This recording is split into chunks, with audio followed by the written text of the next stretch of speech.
para poder trabajar, ¿de acuerdo? Listo, empezamos. Si bien sabemos que las ciencias de computacionales, la informática propiamente, el avance de la tecnología es tremendo. Pero hay dos conceptos que nosotros debemos manejar como técnicos, saber diferenciar al menos, ¿ya? Digo al menos porque es lo mínimo que tenemos que hacer, es que tenemos que diferenciar el concepto de hardware y software, ¿de acuerdo? Sabemos lo que es hardware y software, ¿de acuerdo? Y si no lo sabes, ahora el día de hoy vamos a reforzar esa partecita, ¿de acuerdo? Hardware y software nos lo han enseñado en el colegio, nos lo han enseñado nos lo han enseñado en el colegio, nos lo han enseñado los que han llevado mantenimiento y reparación de equipos, y la primera vez que tú has entrado a ofimática empresarial siempre te habrán hablado de un poco de hardware y software, la diferencia entre ellos, ¿de acuerdo? Pero hablamos de un tema en ambas ramas, tanto en hardware y software, de manera independiente. Uno no puede vivir sin el otro, ¿cierto? ¿De qué te sirve tener un hardware si no vas a tener un software que pueda soportarlo, ¿verdad? Por ejemplo, tú puedes tener el mejor hardware, pero si no tienes software, el hardware es irrelevante, no funcionaría o no cumpliría los objetivos o la solución de determinados problemas, ¿de acuerdo? Entonces, entendiendo por ahí de que el hardware y el software, ambos son complementos, ¿de acuerdo? Ambos se complementan. Y profesor, ¿por qué es importante saber este concepto dentro de la programación? Es importante saber de que cuando tú programas, tú tienes el dominio de ambos conceptos. Tú, por un lado, si bien cierto, a la hora de programar, generas un software, creas un software, eh, una aplicación, ¿de acuerdo? Creas una aplicación. Esta aplicación, por ende, va a tener control sobre determinado hardware, ¿de acuerdo? Sobre determinado hardware, que generalmente puede ser un evento, por ejemplo, un evento click. Por ejemplo, cuando tú realizas un clic es una acción, es un evento que estás realizando dentro de la computadora. Y el programador, cuando tú programas, tienes que saber que el hardware está haciendo el clic. ¿Y cómo lo vas a saber? Desde esa acción, ¿eh? Desde esa acción del clic. Cuando tú tecleas algo, es el ingreso de información. ¿Ve? ¿Cómo capturas esa información? Entonces, es por esa razón que nosotros reducimos y retraemos toda esta información que el programador tiene que saber desde lo más básico. ¿De acuerdo? Entonces, ahora vamos a hacer un recordaris. Vamos a empezar, es tremendo. ¿De acuerdo? Si no se nota, me avisan, por favor. Vamos a empezar con lo que es hardware, ¿de acuerdo? Hardware, ¿de acuerdo? Hardware es, en informática, se refiere ¿qué? A las partes físicas tangibles de un sistema informático. Sus componentes electrónicos, eléctricos, electromecánicos y mecánicos propiamente. En conclusión, como en el colegio nos han enseñado, ¿no? Hardware es todo lo que se puede tocar. Hardware es todo lo que se puede tocar, ¿de acuerdo? Toda la parte física, ¿de acuerdo? Toda la parte física. Entonces, pero el hardware propiamente, acá está mal incluso, vamos a seguir corrigiendo el escrito rápido nomás. Espera, a ver, ahí está. Ajá. El hardware propiamente en la computación se va a dividir en estos cuatro conceptitos, ¿de acuerdo? Si ustedes se recuerdan, les he dividido en estos cuatro conceptos, que son el hardware en una computadora se divide en procesamiento, que es una parte, o lo conocen como ustedes como CPU, ¿de acuerdo? La otra parte fundamental dentro del hardware son la parte de almacenamiento, es en donde guardas tu información. Y la otra, que vienen a ser los periféricos, tanto de entrada como de salida. Estos cuatro que están en verdecito, que son procesamiento, almacenamiento, periférico de entrada y periférico de salida, son aquellos que a nosotros nos ayudan a tener esa parte tangible de la computadora para que nosotros podamos utilizar lo que hoy en día hacemos diariamente, ¿cierto? Que son, por ejemplo, chatear, facebookear, buscar música, o el día a día, o investigar, leer de un tema, buscar de información de algún determinado tema. realizar un determinado trabajo, realizar un determinado, de repente una hoja de cálculo, un Excel, pero imagínate si no tendrías teclado, ¿no? ¿Ve? Entonces la parte tangible es muy importante, el hardware es muy importante dentro de la informática, ¿de acuerdo? Entonces, miren, cuando nosotros hablamos de procesamiento, hablamos de toda la historia de los procesadores. El procesamiento hablamos de propiamente, por ejemplo, de todos los procesadores habidos y por haber. La mayoría ha utilizado, por ejemplo, hoy en día se escucha bastante el concepto de procesadores i3, i5, i7, i9, ¿no? Son procesadores. Y cada uno de ellos con su particularidad de que cada vez son más veloces a la hora de procesar la información, ¿de acuerdo? Entonces, acá, para que ustedes lo revisen, dice, ¿ve? El procesamiento, dice, es aquel que interpreta las instrucciones de un programa informático mediante la realización de las operaciones básicas aritméticas, ¿de acuerdo? Lógicas y de entrada y de salida del sistema. El procesamiento, cuando tú programas, ya voy a orientar todo esto a programación, cuando tú programas y tú le dices, ¿sabes qué? Quiero que me sumes dos números, ¿de acuerdo? ¿Quién se encarga de procesar toda esa información? El procesador, ¿de acuerdo? El procesador, pero no te entiende pues ese 2 más 2, ¿no?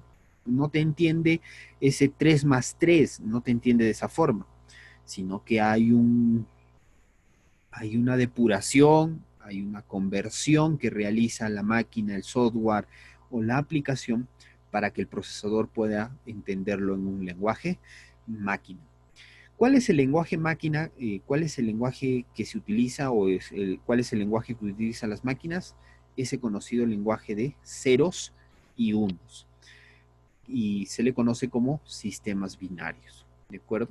A lo largo de la historia, acá les dejo un link, ya, a lo largo de la historia, en la marca Intel, ¿de acuerdo? La mayoría ha conocido la marca Intel, en el mercado está infestado de la marca Intel, no es demasiado AMD, pero AMD también es una competencia bien fuerte de procesadores, pero acá solamente les he dejado una lista de procesadores Intel que a lo largo de nuestra historia, de repente algunos se han chocado con alguno de estos, pues hemos tenido las Intel Pentium MMX, Intel Atom, Intel Celeron, Intel Pentium Pro, y acá venía tu Intel Pentium 2, y de repente alguno de ustedes todavía ni nacía, ¿de acuerdo?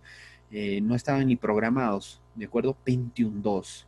¿Quién ha escuchado de esa Pentium 2?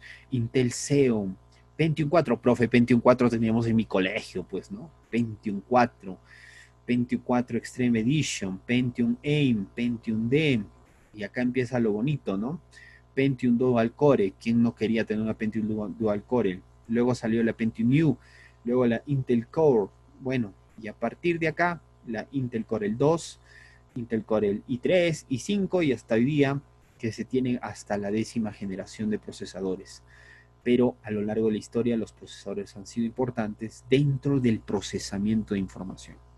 Si tú tienes un procesador antiguo, por supuesto el procesamiento de información es más lento. ¿Por qué es importante el procesador? Porque es aquel que procesa la información, ¿de acuerdo? Entonces, la mayoría hoy en día no baja de esto, ¿no? Hoy ya encuentras procesadores a partir de esto. Intel Core i3 a partir. Entonces, importante. Entonces, es importante saber esta parte de lo que son procesamientos.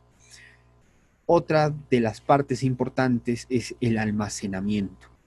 Tenemos las memorias volátiles, tenemos las memorias magnéticas, las memorias ópticas, las memorias sólidas. ¿Cuáles son las diferencias de estos? Que cada uno cumple una determinada función. Las memorias volátiles, anoten esto, en las memorias volátiles tenemos lo que son las memorias RAM, ¿no? Esas de memoria RAM de 4 gigas, 8 gigas, 16 gigas, 12 gigas, de acuerdo a la capacidad de tu computador o de tu placa madre, ¿no? ¿De acuerdo? Memorias volátiles, ¿no?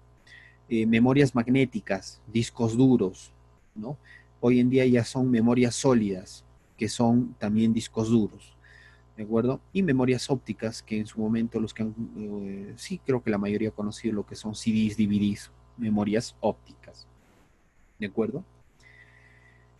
Y por acá tenemos, están en blanco, porque acá me van a ayudar, así que atentos. Tenemos lo que son los periféricos de entrada. Sí, sí,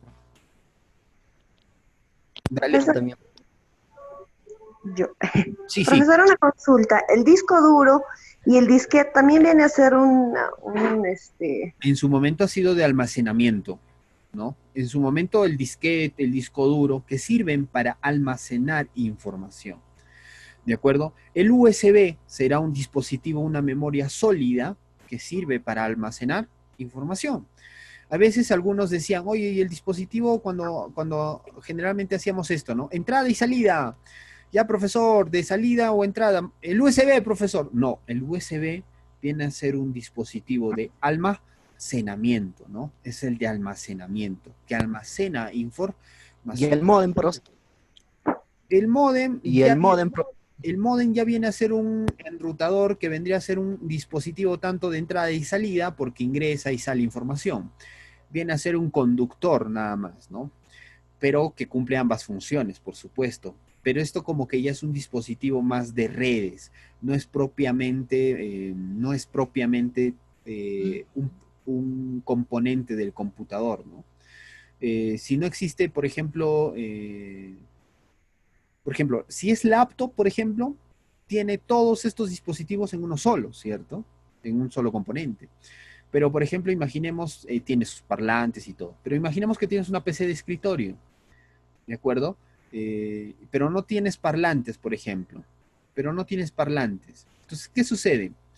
Sucede de que, sucede de que el computador, por ejemplo, si no tienes parlantes, no vas a poder escuchar la música. Si no tienes auriculares, no vas a escuchar la música. Entonces, es necesario para el computador. Pero el módem no hace demasiada diferencia, ¿no? Es un conductor para la información, ¿no? Pero es válido dentro de un dispositivo tanto de entrada como de salida, porque conduce y transfiere información, entonces considerado como un dispositivo, pero propiamente el computador no, ¿no? Que es un dispositivo independiente, ¿de acuerdo? Es un dispositivo independiente. profesor, otra consulta. ¿Y la grabadora qué vendría a ser? ¿También sería una parte de un dispositivo de entrada y salida? ¿Cómo, cómo? La grabadora. Eh, es un dispositivo, la grabadora es un dispositivo, mira, si es una grabadora independiente, es un dispositivo de almacenamiento propiamente, ¿no? O sea, estás almacenando información, es un dispositivo independiente. Porque grabas información, la almacenas en el grabador y ese dispositivo de almacenamiento la llevas a tu computador para que descargues ya lo grabado, ¿cierto? Lo que quiere decir que los dispositivos propiamente también tienen sus propios dispositivos de entrada y salida. Si tú solamente te fijas en el dispositivo, la grabadora propiamente, va a tener un micro, ¿cierto? Esa grabadora tiene su propio dispositivo de entrada, ¿cierto? Que vendría a ser el micrófono. Entonces, hay dispositivos que trabajan de forma independiente, que no necesariamente forman parte dentro del computador. Entonces, entendamos muy bien, cuando tú vas con tu grabadora al computador, ¿no? Cuando tú vas con tu grabador al computador, ese grabador ya dejó de ser grabador si no se está comportando como un dispositivo de almacenamiento, ¿no? Por ejemplo, han conocido esos iPads o MP4s, MP3 de bolsillo con tu pilita que te andabas, los que han disfrutado todavía de eso, chévere, antes de que lleguen los celulares, ¿no? Cuando tú ponías eso a la computadora se transformaba en un dispositivo de almacenamiento, pero cuando tú lo utilizabas de forma independiente, lo podías utilizar como un dispositivo de música, ¿cierto? Como un dispositivo de salida, pero salía de ese propiamente de ese dispositivo, o sea, cumplen ambas funciones. ¿Te das cuenta? Que es un dispositivo independiente y que también es un dispositivo de almacenamiento, ¿no? Entonces, son conceptos pequeños que deberíamos de considerar, ¿no? Son pequeños eh, conceptos que deberíamos tener en consideración.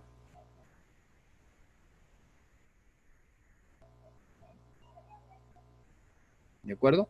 Listo. Entonces, ahora, ¿por qué es importante? Es porque tenemos que considerar estos conceptos y saber de qué sabemos diferenciar. ¿De acuerdo? ¿Qué sabemos diferenciar? Listo. Entonces, ahora, cuando nosotros hablamos de hardware, es inevitable hablar de este elemento que viene a ser el software, ¿de acuerdo? De este elemento que viene a ser el software.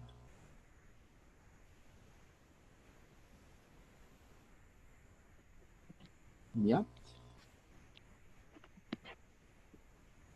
Listo. Entonces, fíjense de que el software se conoce como la parte lógica o el soporte lógico de un sistema informático y que comprende el conjunto de los componentes lógicos necesarios que hacen posible la realización de tareas específicas. Tenemos todo el hardware, pero sin el software no vamos a poder hacer nada dentro del computador. Imagínate que tú no tengas un sistema operativo, un programa que te pueda permitir hacer todo lo que haces hoy en día. Podrás utilizar el hardware, por más que sea el mejor hardware del mundo, sin un software no lo vas a poder utilizar, ¿cierto? Entonces, es aquí donde nacen estos diferentes conceptos de lo que son tantos softwares de sistema, softwares de programación y lo que son softwares propiamente de aplicación. Vamos a irnos por acá. Cuando hablamos de nosotros softwares de sistema, hablamos de lo más básico, ¿de acuerdo? De los más básicos. Hablamos de los sistemas operativos, voy a hacerlo más grande. Ya, hablamos de los sistemas operativos, hablamos de los controladores de dispositivos, ¿de acuerdo? Las herramientas de diagnóstico, de corrección y optimización, ¿perdón? A ver, vamos a ver, ahí está, herramientas de corrección y optimización, herramientas que son propiamente para servidores y lo que son utilidades, ¿de acuerdo? Entonces, todas estas herramientas son softwares del sistema, que sin estas herramientas no podríamos ni optimizar ni propiamente utilizar sistemas operativos. Entonces, cuando hablamos el principal software, parte intangible del computador, viene a ser el sistema operativo. ¿Ya? Este sistema operativo se divide en dos. ¿Ya? En el mundo tenemos estas dos alternativas, que vienen a ser los libres y los privativos. ¿De acuerdo? Los libres y los privativos. Los privativos son aquellos que utilizamos hoy en día, los que han nacido en Windows, han crecido en Windows y van a morir en Windows, ¿de acuerdo? Y Microsoft, o a los que les gusta la manzanita, Apple, por ejemplo, son privativos. Ojo, ahorita solamente estamos hablando de sistemas operativos, hablamos de propiamente solamente de computadores. Ya hablar también de dispositivos móviles es otra historia, es otro cuento. Este mapa conceptual sería interminable, porque si hablamos de software, tendríamos que bajar softwares de PC, softwares de Android, o sea, es tremendo, solamente imagínense. Pero los que deberías de conocer son estos dos, ¿de acuerdo? ¿Ya? Los libres y los privativos. ¿Por qué se les dice libres, profesor? Porque son gratis, pues, ¿no? No, no es que sean gratis, sino porque cumplen estas cosas, ¿ven? Las 4 libertades. ¿Y cuáles son esas 4 libertades? ¿Cuáles son esas 4 libertades? A ver, Brandon, ¿te recuerdas cuáles son esas 4 libertades o no? Profesor, ¿de qué? Del software libre. Ya, profesor, sí. ¿Ya? A ver, dale. No está en esa clase. Tiene que ser No, profesor, la verdad. O sea, sí me recuerdo, pero A ver, Jimena, esa clase ¿te no. acuerdas o no? A ver. Tiene siglas, pero no me acuerdo. Sí. A ver, Jimena. Sí, maestro. 4 libertades. Los 4. No me recuerdo, maestro. Uno era 4 libertades. A ver, alguien, Anabel. Profesor, A Frank, a ver. según creo que me recuerdo, profesor, uno de ellos es que podemos usar el programa con cualquier propósito o algo así. Ya. Nada, modificar. Modificar, wow. Distribuir, Estudiar. No, ¿Qué más? Modificar, estudiar. Programar. Modificar, ya les hago recordar dos, modificar, estudiar, ¿Programar también viene a ser uno de ellos, profesor? ya, que es modificar, estudiar, pues en eso está modificar, está en programar, estudiar, Mejorar, distribuir, profe. ajá, distribuir, ya, mejorar está en modificar, estudiar, ya. Son 4 libertades, faltaría uno. A ver, ¿Aporto? Aporto. O Usar, profesor. eso aportar. vendría a ser usar. ¿Qué debería de ser? Modificar, lo estudias, lo distribuyes y lo usas. Esas son las 4 libertades que tiene el software libre. La mayoría, cuando dicen que es gratis, ¿de acuerdo? Cuando dicen que es gratis, generalmente lo usa. ¿De acuerdo? Lo usa. Estas son las 4 libertades del software libre. Entonces, no es que se lo usa, no es que sea gratis, sino que tú utilizas una libertad que es la libertad de usar y también la de distribuir, sin ningún costo, ¿no? Sin ningún costo. ¿De acuerdo? Ahora, los softwares privativos, puedes distribuirlos, pero no cumplen estas 4 libertades. Pues no puedes modificar el Windows, no lo puedes modificar, y si lo haces es una penalidad, si alguien te descubre es un problema, pero